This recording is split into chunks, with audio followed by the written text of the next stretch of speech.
तो hello friends, जय मुरलीधर, जय द्वारकाधीश। तो मित्रों, आजना विडियोनी अंदर आपणे बात करवाना छे मिनी ट्रेक्टर होय के सनेडो होय एनी अंदर स्लेप ना लागतो होय तो आपणे कई रीते एनुं सोल्यूशन लई आवी शकीए। दुकाने डायरेक्ट लई जावो के पछी आपणे घरे थई शके एम छे के नहीं, एनी ट्राय आपणे कई रीते करी शकीए। तो एना माटेनो मैं आ विडियो बनाव्यो है। विडियो सारो लागे तो लाइक शेर अने सब्सक्राइब करजो, जेथी फरी पाछा आवा नवा विडियो है तमारा सुधी पुगता रहीए।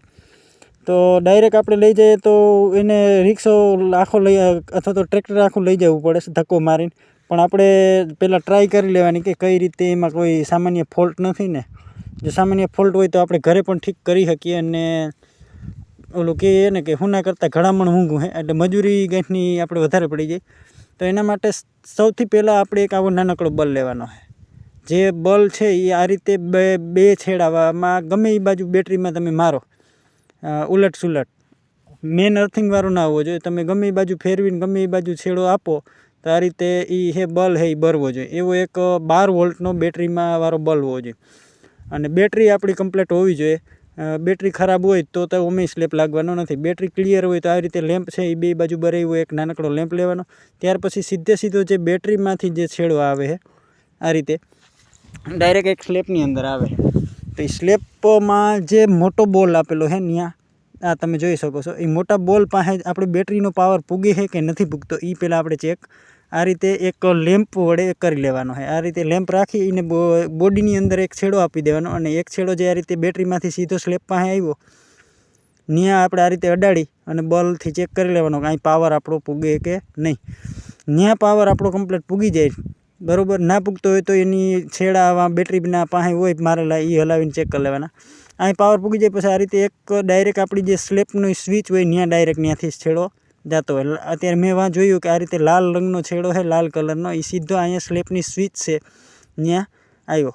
तो न्या आपणे ए स्विचने आ रीते खोली अने आखी स्विच छे एने बहार काढी लेवानी।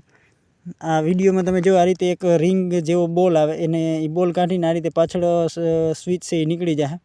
तो न्या पण आपणे आ ज रीते जे एक लेम्प छे ए लेम्पथी आपणे ए पावर जे अहींया स्विच सुधी पुग्यो के नहीं एने आपणे चेक कर लेवानो। जे स्लेपमांथी छेड़ो जे लाल कलरनो मारे एमां आव्यो, तमारे कोई पण कलरनो होई शके, ए डायरेक्ट अहींया कई जग्याए आव्यो जे कलरनो वांथी निकळ्यो ए ज कलरनो અહીં નીકળે। न्या डायरेक्ट आ रीते पावर जो आवतो होय तो અહીં સુધીની લાઈન છે એ આપણે ક્લિયર છે, એમાં કોઈ પણ જાતનો ફોલ્ટ નથી એ આપણે ખબર પડે। જો ના આવતો હોય તો એ લાઈન આપણે ક્લિયર પહેલાં કરવાની રહીએ। અને ત્યાર પછી જે આ બીજો લીલા કલરનો છેડો તમને સ્વિચનું એક બીજો પોઈન્ટ છે ત્યાં લીલા કલરનો છેડો છે એ छेड़ो है આપણે स्लेप मारीए ने त्यारे न्या पावर आवવો જોઈએ। એટલે પહેલાં ઓલો સ્ક્રૂથી બોલ ઉવેરી અને જે પોઈન્ટ આપેલો છે પોઈન્ટ ઉપર આ રીતે લીલા કલરનો જે પોઈન્ટ છે ત્યાં આપણે એને છેડાને અર્થિંગ એક લેમ્પનો છેડો છે એ એક અર્થિંગમાં દેવાનો અને બીજો છેડો છે એ આ રીતે એમાં અડાડી પોઈન્ટમાં અને ચેક કરી અને અડાડી અને પછી સ્લેપ મારવાનો। એટલે જો ત્યાં પાવર આવતો હોય તો આ સ્વિચનો વાંધો નથી કોઈ પણ જાતનો, તો સ્વિચ છે એ આપણી કમ્પ્લીટ છે। ત્યાર પછી આ રીતે તમે જોઈ શકો છો સ્વિચેથી જે છેડો આવ્યો છે લીલા કલરનો એને અહીંયા છૂટો પાડી દેવાનો। નાનકડો સ્લેપમાં જે બોલ દેખાય છે ને એ સ્લેપ પાસેથી છૂટો પાડી અને ન્યા પાછો સ્લેપ મારી અને આપણે ચેક કરવાનો। અહીંયા પણ એ લેમ્પ છે એ જલવો પેટાવવો જોઈએ।